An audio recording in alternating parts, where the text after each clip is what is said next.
What's up YouTube land, Xeno Gaming here, and welcome to episode number 5 of my F1 2021 My Team. And here in today's episode we're going to across the Atlantic to Canada for the Canadian Grand Prix at the Circuit Gilles Villeneuve. This is one of the most popular tracks on the Formula 1 calendar. Everybody loves coming to this place, and as you can see here, we've got a rear downforce update. We've got a dry weekend here for Canada, so I think everybody's really looking forward for this Grand Prix here, and I'm hoping we can have a good one. Let's see if we can score some points. We've only had the one point all year, and that was in Bahrain. But here we go, first lap in qualifying. We're going to start here, and we're going to try and do a run here on the medium compound tyres. And this is our first lap here in qualifying, and we do an 11.1. I didn't want to use another set of soft tyres, that's why I'm on the mediums here, because I know I'm going to use a set of softs at the end of Q1. So coming here towards the end of our second lap on the medium compound tyres, and we have a excellent last chicane, gain a few tenths there, and do a 10.7, which puts us into 11th place, actually ahead of Latifi and Mazepin, despite being on the medium, and only a 10 slower than Lundgaard. So when I saw that, I realised we could actually have a really good chance to get through to Q2 here. So here's a lap now on the soft tyres, a full lap here around Canada, back down to third gear for turn 1, second for turn 2, getting on the power as quickly as I can, smoothly, and then the run to this next chicane of 3 and 4, fifth gear, using as much road as you can, and then running around the right here of 5 into 6, braking hard back down the third gear. You've got to use the inside curb here and get a clean run here onto this little straight here, open the DRS and up to 8th gear here, and then you're going to go find your braking point just underneath the bridge, back to 5th gear, use the curbs here as much as you can, all the way out to that curb on the outside. Very quick run here with 4 tenths up here at the end of the second split, and back down to second gear for the hairpin. Missed the apex slightly, but get on the power and get on to full throttle as soon as you can, and we get an excellent run out of the hairpin, gain 2 tenths there as we open the DRS now. Compared to that last lap, we had such a good run on the medium tyre. You watch how good that run was on the medium. This is on soft tyres here, so we're going to back down to 5th gear here. We nail the chicane, actually 4th gear on this occasion, and you see we don't really gain a little bit of time here compared to our medium, but it's pretty much the same. But a 6/10 improvement on the lap, a 10.0, and that puts us 14th. And when we go to the end of the session here, Bottas fastest in this session for now, but as we scroll down, we are in 15th and we are through to Q2. So what a lap that was. We're quicker than Stroll. Kimi Räikkönen does absolute bits in that Alfa Romeo. He got quite a bit quicker than Giovinazzi. Our teammate Lundgaard qualifies in 20th. So, but with a group penalty there for Mick Schumacher, by the looks of it, he'll at least start in 19th place. So, yeah, really happy with that lap. And we're into Q2 for the first time in a few races. I actually don't remember the last time I was in Q2. So, this is a good result as we now move on here to Q2. This is our first run here. And you got to remember, we did a 10.0 at the end of Q1. We have a very scruffy lap here and a very scruffy last chicane. It wasn't just a last chicane. And we do a 10.5, so half a second slower than our Q2 lap here. And then here's this. I'm letting Valtteri Bottas through so he doesn't annoy me on my fast lap here. And as I go to rev up and try and weave to get temperature into the tyre, I spin and hit the wall, so I don't end up seeing another lap here. So that 10.5 is going to stand. But here's the end of Q2.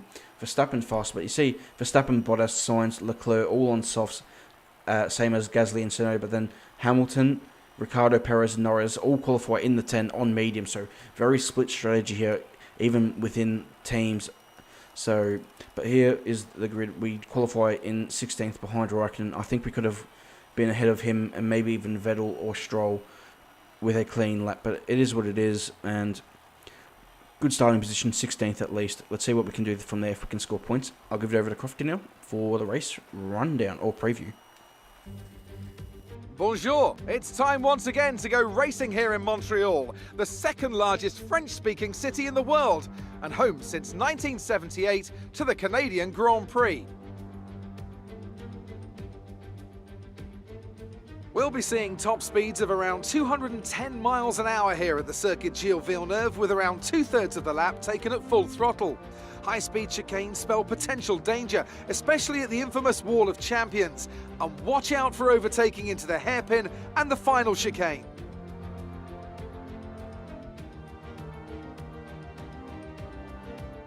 Let's run you through the driver grid order for today's exciting race. Lewis Hamilton lines up on pole position, edging out Max Verstappen, who'll start from P2. Considering the rest of the grid, we have Bottas, Perez, Daniel Ricciardo and Norris, Leclerc, Sainz, Gasly and Yuki Tsunoda, Fernando Alonso, Ocon, Lance Stroll and Vettel, Raikkonen, Jackson, Antonio Giovinazzi and George Russell, Lundgaard, Mazepin, Mick Schumacher and Nicholas Latifi. It's almost time for those 5 red lights to go out. Then let's see who can prevail today. So, welcome to the Canadian Grand Prix, everybody, and I'm excited for this one, and I think you should be too. And we're going to run a interesting strategy here today. You have the 2-stop is normally faster, but we're going to try a 1-stop. That's in my personalized suggestion, and there's projected and then personalized. I'm going with my personalized, which is a start in the mediums and finish in a soft. It's quite a bit of laps on the mediums, 21 laps, but we'll see how we go here. It could be a really tasty strategy if we get it right, and if we have a whole bunch of speed on the soft tyre, it could really work. But we're going to have to put that speed to softs to good use, and we have to be very, very good on this medium tyre. But what would also derail that strategy is an early safety car. So let's hope for no safety cars in this race, a clean race, as the 5 red lights come on here for the start of the Canadian Grand Prix here. And let's go here in Montreal, and we get a really good start immediately past Raikkonen, alongside Vettel straight away and Stroll, but we have to back out here. Be aware that we will start to see a loss of power. Yes, we got a very, very worn power unit for this Grand Prix, but I wasn't able to get past Vettel there. We had to back out, or else it would have been an accident. We would have ran up the rear of Ocon, so that's unfortunate. But can we maybe get Vettel here? We kind of had to take avoiding action once again. Can we go down the inside of Vettel here into the chicane here, and we're going to use a lot of curve here. But Vettel's on our inside. We are able to drive around the outside and take the position. So we've gained 2 places here in this first half. But Vettel's coming back at us. You can see that warm power unit's not doing us any good. So Vettel takes back the spot here, and we're going to have to settle for 15th here.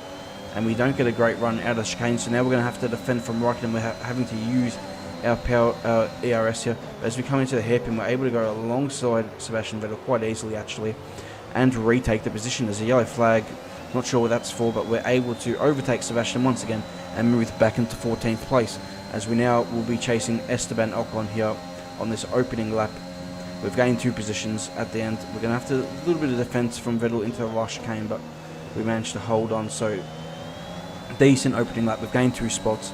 And now we're going to settle into that rhythm, and we're now going to move in. Something's happened to Lundgaard. I think he was the one involved in that accident at the hairpin, so he's had to stop, I guess, for a new front wing. But here is lap 6, and we're behind Esteban Ocon here, and we've been stuck in a DRS train. But this is the first lap where Ocon hasn't got any DRS, and we're right behind him here.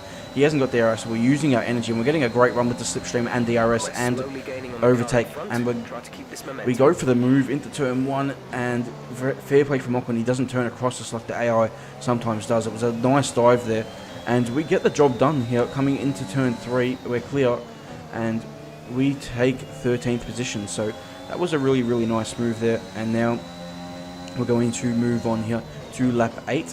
And a few cars are heading into the pit lane, the soft runners, for their first pit stop. So we're going to move all the way up here into 9th place. So that's good for now. And then more cars in the pit lane as we come through. And this is a critical part of the Grand Prix. We now need to put the hammer down, Gap to car in front is 10.8 because those seconds. midfield runners that are on new tyres will be much quicker. You can see here Bottas behind us, the leaders. And Bottas is going to be straight through here. I go to the inside. I wasn't trying to necessarily defend. He just picked the outside.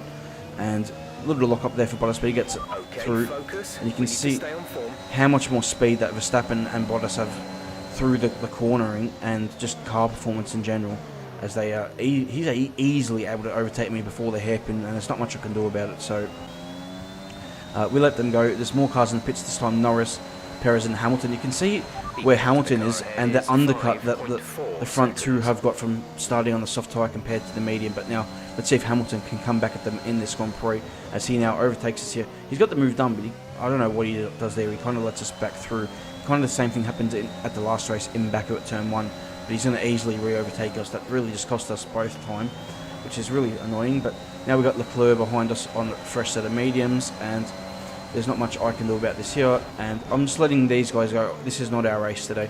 We're fighting for the scraps of the lower half of the points if we can. So here comes Checo Perez and Lando Norris as well. They're both going to get past me here on the straight, and I just back out of it here. I'm not trying to fight with these two here, and we're going to lose a bit of time here in this last chicane. But we also got Ricciardo behind, and I don't think Ricciardo's going to pass us here on this straight, or will he? Yeah, no, he won't. He'll get us eventually. He'll probably get us here on this straight, and yes, he will. Daniel Ricciardo passes us for.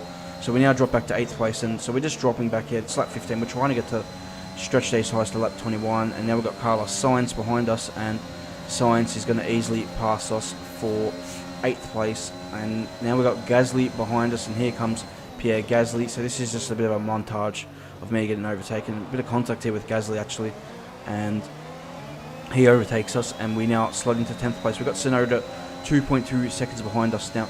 We're 2 laps out from our pit window here, and as we now move on to lap 21, Tsunoda's right behind us. He's actually looking to pass us here, but we're going into the pits here for soft tyres to go to the end of the Grand Prix. We've got Gasly coming in ahead of us, who will be coming in for his final pit stop. So we've got a Red Bull in the pit lane as well. So a lot of the AI are using around this area to make their second stop. So it kind of didn't work out. I thought they would pit for their second stop a little bit later in the Grand Prix. So that kind of hasn't worked out as well as I thought it would have. I'm not really getting an undercut here on Gasly, and he's going to have fresh mediums. But at this stage, I thought I could still beat Gasly in this Grand Prix. But we'll see how that all unfolds as we have Giovinazzi and Raikkonen in front. And this is a weird overtake here on Giovinazzi. I don't know what I was doing there. To be honest, that was silly. I could have damaged the car. Luckily, I didn't. But now we get a bit of DRS here on Gio. The thing is, he's got Raikkonen ahead of him, and he's got DRS, so we're not really able to get any closer here. But Giovinazzi actually pulls into the pit lane, and now we can attack Raikkonen freely here. So with DRS, we're going to close up. You can see cars in the pit lane. There's Tsunoda coming out of the pit lane, so you can see the undercuts definitely still worked. But we've gained time. He was ready to overtake us, was Yuki. But we haven't gained as much time as we can. But look at how much more grip we have here than Raikkonen, our rival. And we're going to go up the inside here into turn 3, and we're going to overtake Kimi. So that's a nice little overtake there to separate ourselves from Tsunoda as much as possible. But as we move to lap 28, we've been holding back Tsunoda, but you can see yellow flags in the background because Fernando Alonso is actually going to retire. He's in 12th place, but we're hanging on to 10th place here for dear life. And so yeah, Alonso's going to retire in this Grand Prix. I'm doing a little bit of lifting and coasting at this stage of the Grand Prix as well, because fuel is critical. This seems to be a higher fuel burn circuit. Alonso out of the Grand Prix, and now we're doing our best here to hold off Yuki Tsunoda in the AlphaTauri car. See, we're doing a lift and coast there, and we get a good run through the chicane. And yeah, I don't use any overtake here on the straight. I thought I was going to get overtaken by Tsunoda, but he had so much speed here on the straight. I think that's just down to me not using overtake. He had DRS, and also maybe a bit of the worn power unit. So because we're both running a Honda engine, so that's a bit of a shame. And I tried to stick with Tsunoda here. You can see it's lap 30 now. I've got his DRS for now, and this is for a point, you know. So I'm fighting tooth and nail here, everything I can here. But I lost the DRS and eventually lost that fight with Tsunoda, so I gave up on that. And you can see Vettel's closing me up. Tsunoda's 7 seconds down the road. I'm cruising to the end of the Grand Prix here, and I decided here to try and go for a PB, fastest lap in the final lap of the Grand Prix. And coming into turn 1, I stick a wheel on the grass. I couldn't believe I did this. I still can't believe I did this. I stick a wheel on the grass coming into turn 1, and I spin, and we drop 3 positions here. Luckily, that is all. It doesn't cost us a point. If that had cost me a point, I would have been mad, but it doesn't cost us any points. It just cost us 11 to 14. So we're going to finish the Canadian Grand Prix here today in 14th place. So that's a shame, but we'll give it to Crofty, and he will now give you a race rundown. Not a race preview, which he did before, a race rundown. It was a magnificent race and a drive right out of the top draw to take the win for Red Bull today. Anthony Davidson, a resounding victory today. What set them apart from the rest? I'd say it was down once again to good, consistent driving, nailing the corners, working to the track conditions and perfecting the team's strategies. They got all of these things right today and the results speak for themselves.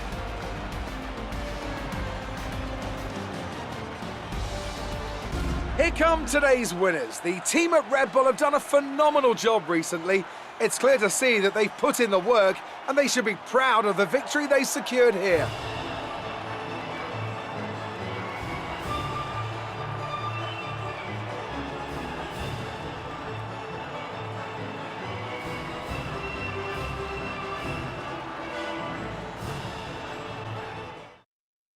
And now let's take a look at the drivers' standings. Well, the gap at the top of the championship has been cut down after a difficult race today for our championship leader. Some amazing talent out on the track today, but Anthony, who would you pick as your driver of the day? Sebastian Vettel would definitely be my first choice. He showed up a lot of the drivers out on the track today and didn't show any signs of slowing down.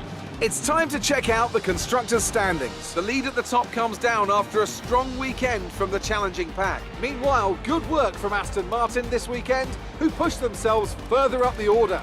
Well, Ant, an end to another fantastic weekend of racing. Thanks to everyone who joined us, and we'll see you for the next one.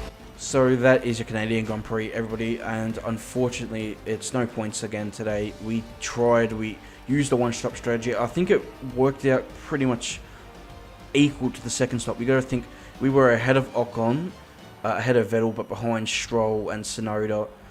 We got out ahead, but we just didn't have enough car speed to make it work. And obviously the tyres, especially at the end of the stints, were just finished as well. So I think the two-stop strategy is the quicker and more fun strategy, and then the one-stop, especially if there is a safety car, for sure. But, you know, no safety car. We gave it a go. It didn't really work out in our favour today, but I think overall it was a fun race, a good race, and you can see Hamilton now leads the championship over Verstappen by 11 points with Lando in third. So yeah, we've got our 2 points from that 9th place finish in Bahrain this year. So, you know, still searching 4 points. Lundgaard had a bit of a poor race after an earlier collision on lap 1. Not much we can do about that, but we're still 8th in the constructors with Alfa, Williams and Haas yet to score. So it's all going well. Verstappen winning the Grand Prix. You can see how close it was between the top three here in this Grand Prix. 8/10 I think covering the top three. So Hamilton was able to catch them back up with fresher tyres, but he wasn't able to beat Max Verstappen or Valtteri Bottas in this Grand Prix. Or did he beat Bottas? I can't even remember. I just looked at it. But anyway, here the team acclaim level goes to level 8, which is quite positive, and we're getting closer to getting that second sponsor, which hopefully we will be able to get very soon. Still haven't out-qualified Kimi, which is unfortunate, so I don't get any sponsorship. Should have done it here, but that little mishap at the end of Q2 cost me that, and it also cost me money in damage. So that cost me money in sponsorship and then money in damage. That was quite a costly mistake when you think about it, even though it might have only, in the race, not cost us that much overall. But it is what it is, and we'll move on. And now we're going to make some more upgrades, and I'm a guy who loves rear end stability, kind of like Sebastian Vettel, so I'm going to be upgrading the rear wing, as you saw there again, and then we're going to make a cylinder head here for a power upgrade, and then, yeah, that's it on the upgrade front. So we're now going to simulate to the next race at the French Grand Prix, where I will be needing to, as you can see in the top right corner, fit a new power unit. I'll use the current power unit through the practice sessions, but then I will need to fit a new component, a power unit for the race, a fully new one that's pretty much done for. So yeah, I might be able to squeeze a few practice sessions out of this old power unit, but yeah, we'll see how it goes. But looking at the performance chart here, we're pretty close with Alfa Romeo. They're a little bit ahead. They keep making upgrades. Haas are a little bit behind. You can see Red Bull and Mercedes neck and neck, and then McLaren, Ferrari neck and neck for third and fourth. So it's all very, very interesting, but that's the episode today, guys. I hope you all enjoyed it. Please leave a like, subscribe to the channel for more My Team content, and the next episode will be the French Grand Prix. So until then, I will see you guys for the French Grand Prix. Until then, goodbye.